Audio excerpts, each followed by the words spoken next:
روایت میں آتا ہے کہ 1,24,000 پیغمبر آئے. 1,24,000 پیغمبر میں سے صرف 25 پیغمبر جو ہیں انبیاء اور رسول، ان کے نام قرآن میں مینشن کیے گئے ہیں، باقی کے نہیں ہیں، لیکن کچھ احادیث سے کچھ روایت سے پتہ چلتی ہے. تو انہی انبیاؤں میں سے ایک نام ہے حضرت شعیہ بن امسیہ. شعیہ بن امسیہ ہم لوگوں نے کبھی نام بھی نہیں سنا ہے، ان کے بارے میں زیادہ روایت نہیں ہے. تو ان کا ہے کہ کون سے زمانے میں یہ آئے تھے. امام محمد بن اسحاق کہتے ہیں کہ آپ کا زمانہ حضرت زکریا اور حضرت یحییٰ سے پہلے کا ہے، یعنی زکریا علیہ السلام اور یحییٰ علیہ السلام سے پہلے ہی آئے تھے. آپ نے حضرت عیسیٰ علیہ السلام اور حضرت محمد صلی اللہ علیہ وسلم کی بعثت کی خوشخبری دی تھی.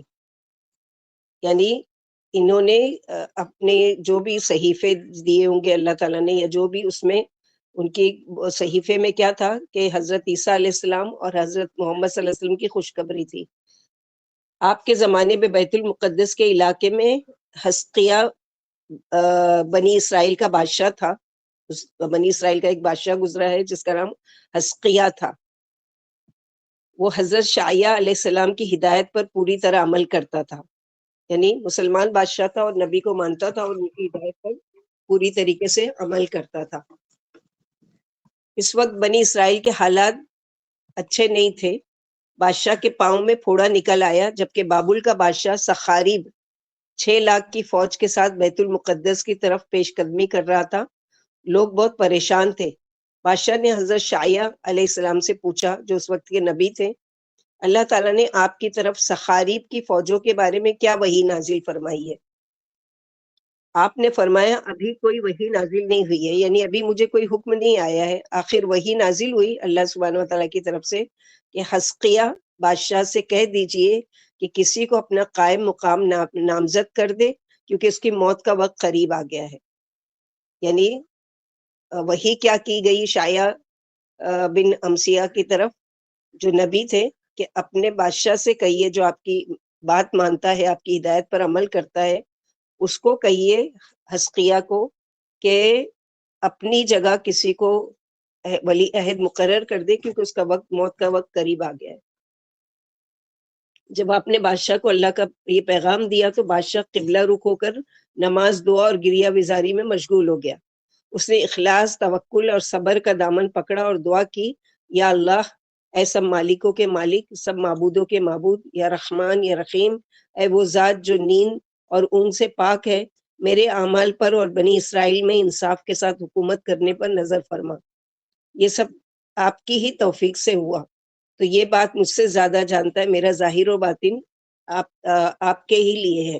یعنی آپ بہتر جانتے کہ میں نے کیسی حکومت کی، میں نے کیسی زندگی گزاری، میں نے کیسے عمل کیے، آپ کو بہتر ہے اور آپ ارحم الراحمین ہیں. تو اس بادشاہ کی دعا سے کیا پتہ چلتا ہے کہ آج جو ہم آیت الکرسی پڑھتے ہیں، لا تاخذوہ سنۃ ولا نوم، اس زمانے میں وہ بادشاہ اللہ سبحانہ وتعالی کی اس صفت کو وسیلہ بنا رہے. تو یہ قرآن کتنا سچا ہے کہ پہلے کے کتابوں کی بھی تصدیق کرتا ہے. تبھی تو بتا رہے نا کہ اس بادشاہ نے اس صفات کو اللہ کی بیان کر کے کیا کیا کہ وسیلہ بنایا اور اللہ سے دعا کی کہ آپ میرے اعمال بہتر جانتے ہیں اور میں نے جو حکومت کی ہے اس کے بارے میں بھی آپ جانتے ہیں، آپ میرے ظاہر اور باطن کو بہتر جانتے ہیں. اللہ تعالیٰ نے اس کی دعا قبول کی، رحمت فرمائی اور حضرت شعیہ کی طرف وہی نازل فرمائی کہ اسے خوشخبری دے دیں کہ اللہ نے اس کی گریہ وزاری پر رحم فرمایا اور اس کی موت کو 15 سال کے لیے مؤخر فرما دیا ہے اور اسے اس کے دشمن سخاریب سے نجات دے دی ہے. یعنی 2 خوشخبری، ایک تو یہ کہ موت کا وقت کے قریب آ گیا، یہ پہلے وہی آئی، پھر اس کے بعد اب موت کا وقت بڑھا کر کیا کر دیا ہے، 15 سال زیادہ کر دیا گیا ہے، اور اس کے دشمن سخاریب سے نجات دے دی. جو ہی شعیہ نے اسے یہ خوشخبری سنائی، اس کی بیماری دور ہو گئی، تمام غم و فکر دور ہو گئے، وہ اللہ کے آگے سجدہ ریز ہو گیا. اس نے سجدے میں الفاظ کہے، یا اللہ، آپ ہی جسے چاہتے ہیں حکومت دیتے ہیں اور جسے چاہتے ہیں چھین لیتے ہیں، آپ ہی جسے چاہتے ہیں عزت دیتے ہیں اور آپ جسے چاہیں چھین لیتے ہیں. کون سی آیت ہے یہ؟ اس وقت کے بادشاہ جب ابھی عیسیٰ علیہ السلام بھی نہیں آئے. من تشا و تذل من تشا.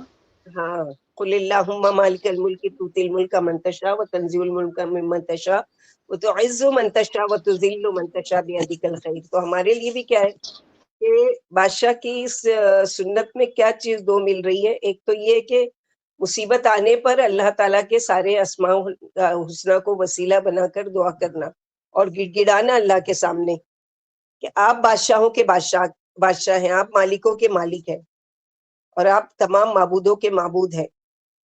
اور جب خوشخبری مل گئی تب بھی کیا کر رہے ہیں؟ سجدہ شکر ادا کر رہا ہے اور وہاں پر دعا کر رہا ہے کہ یا رب آپ نے جسے چاہتے حکومت دیتے. یقیناً یہ جو مجھے دشمن سے نجات دی ہے اور مجھے مزید زندگی کی مہلت دی ہے یہ آپ ہی کی طرف سے. آپ ظاہر اور پوشیدہ سے باخبر ہیں، آپ ہی اول اور آخر ہے، آپ ظاہر و باطن ہیں، آپ ہی رحم فرماتے ہیں اور لاچاروں کی دعا قبول کرتے ہیں. ہم کو بھی اللہ سبحانہ و تعالیٰ سے کہا رب السماوات السبع ورب العرش العظیم ربنا ورب کل شیء فالق الحب والنوى ومنزل التوراۃ والانجیل والقرآن اللہم انت الاول فلیس قبلک شیء وانت الآخر فلیس بعدک شیء. تو یہی ساری چیزیں ہم کو بھی سکھائی گئی ہے نا. لیکن ہم کب خوشی میں اس طرح سے اللہ تعالیٰ کا شکر ادا کرتے ہیں یا ہم کب مصیبت میں ایسی باتیں یاد رہتی ہیں؟ ہم لوگ تو بس ایسے غم میں ڈوب جاتے کہ بھول جاتے کہ ہم کو نماز بھی پڑھنی ہے. تو یہاں سنت دیکھیے کہ وہ بادشاہ جو اتنا زمانہ پہلے گزرا ہے وہ کیا کر رہا ہے کہ اللہ تعالیٰ سے شکر کے طور پر بھی سجدہ، اور جب مصیبت آئی ہے موت کی بھی خبر، دوہری مصیبت، موت کی بھی خبر اور ساتھ ہی کیا ہے کہ دشمن کا حملہ ہونے والا ہے. تو اللہ تعالیٰ نے کیسے نکالا؟ تو اللہ تعالیٰ مسبب الاسباب ہے. بڑی سے بڑی مشکل، یہ تو بہت بڑی بات ہے نا. ایک ملک پورا تباہ کرنے کے لیے آ رہا ہے کوئی بادشاہ لاؤ لشکر کے ساتھ اور اللہ تعالیٰ سے دعا کرنے پر اس کو ٹال دیا گیا. تو ہماری مشکلیں تو اتنی بڑی نہیں ہے نا پورے ملک والوں کی طرح. تو ہم کیوں نہیں ایسے مشکل وقت میں اللہ سبحانہ و تعالیٰ کی طرف رجوع کرتے؟ کیوں نہیں اللہ سبحانہ و تعالیٰ سے گریہ وزاری کرتے؟ کیوں نہیں اللہ تعالیٰ سے مانگتے اور یقین سے مانگے جیسے اس بادشاہ نے یقین سے مانگا اور اللہ تعالیٰ نے سنی. جب اس نے سجدے سے سر اٹھایا تو اللہ تعالیٰ نے شعیہ علیہ السلام کی طرف وہی نازل فرمائی کہ بادشاہ کو حکم دیں کہ وہ انجیر کا پانی نکال کر اپنے زخم پر لگائے، اسے شفا حاصل ہو جائے گی. اس نے اس ہدایت کے مطابق عمل کیا تو اسے شفا ہو گئی. اللہ تعالیٰ نے سخاریب کے لشکر پر موت مسلط کر دی، چنانچہ وہ سب کے سب ہلاک ہو گئے. صرف سخاریب اور اس کے 5 ساتھی باقی بچے، جن میں سے ایک بخت نصر تھا. ہم لوگوں نے پڑھا ہے نا کون کون سے بادشاہ 3 ایسے گزرے ہیں جنہوں نے یعنی عبودیت کا دعویٰ کیا تھا. سرکش بادشاہوں میں سے یاد ہے کون سے 3 بادشاہ؟ نمرود، فرعون. ایک نمرود، بختنصر اور یہ قارون نا. فرعون، بخت نصر اور نمرود. تو یہ جو ان کی شداد تھا نا، ہاں شداد بھی خدا کا دعویٰ کیا تھا نا.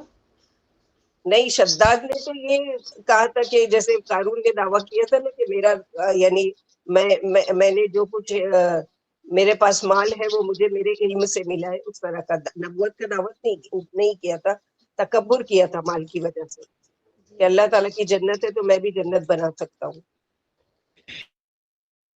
تو یہاں پر یہ جو سخاریب اور اس کے 5 ساتھی باقی بچے، جن میں سے ایک بخت نصر تھا. یعنی سخاریب کے 5 ساتھیوں میں سے ایک کون تھا؟ بخت نصر. بنی اسرائیل کے بادشاہ نے سپاہی بھیج کر انہیں گرفتار کر لیا، ان کی گردنوں میں ٹوک ڈال کر شہر میں گھمایا گیا. اسی طرح 70 دن انہیں ذلیل کیا گیا. ان لوگوں کو روزانہ جو کی 2 روٹیاں دی جاتی تھی، پھر انہیں جیل میں ڈال دیا گیا. شعیہ علیہ السلام نے وحی کے مطابق بادشاہ سے کہا کہ انہیں ان کے وطن بھیج دے تاکہ وہ اپنی قوم کو جا کر بتائے کہ ان پر کیا گزری ہے. جب وہ اپنے وطن پہنچے تو سخاریب نے اپنی قوم کو جمع کر کے تمام صورتحال بیان کی. اس کے کاہنوں اور ساحروں نے کہا ہم نے آپ کو ان کے رب کی اور ان کے نبیوں کی شان بتائی تھی، لیکن آپ نے ہماری بات نہیں مانی. یعنی ہم پہلے ہی بتا چکے کہ ان کا رب جو ہے بہت ہی اعلیٰ ہے اور ان کے نبی جو ہے وہ جو بھی دعا کرتے ہیں اللہ تعالیٰ قبول کرتے ہیں. ہم پہلے ہی بتا چکے تھے لیکن آپ نے نہیں مانی اور مقابلے کے لیے نکلے. اس امت کو اللہ کی مدد حاصل ہے، کوئی ان کا مقابلہ نہیں کر سکتا. اس واقعے کے 7 سال بعد سخاری مر گیا.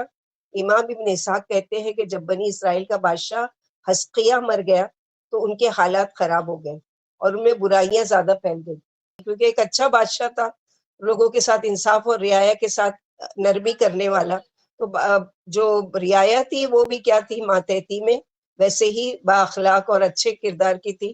لیکن جب بادشاہ مر گیا، اب جو دوسرا بادشاہ آیا یا جو بھی ہوا، تو اب یہ قوم کیا ہے کہ بالکل بگڑ گئی اور ان کے اندر برائیاں پھیل گئی. اللہ تعالیٰ نے شعیہ علیہ السلام کو وحی کی تو آپ نے اپنی قوم کو واضح و نصیحت کی اور اللہ کے عذاب سے ڈرایا. یعنی بادشاہ نہیں ہے لیکن نبی تم میں موجود ہے اور وہ ڈرا رہے کہ اللہ تعالیٰ کے عذاب سے ڈرو.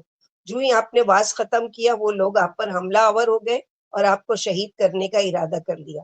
آپ بھاگ گئے، آپ ایک درخت کے پاس پہنچے تو وہ درخت پھٹ گیا بیچ میں سے، آپ اس کے اندر داخل ہو گئے. شیطان نے جلدی سے کپڑے کا کنارہ پکڑ لیا، یعنی کہ ان لوگوں کو پتا چلے کہ آپ اس درخت میں آ کے چھپے ہیں.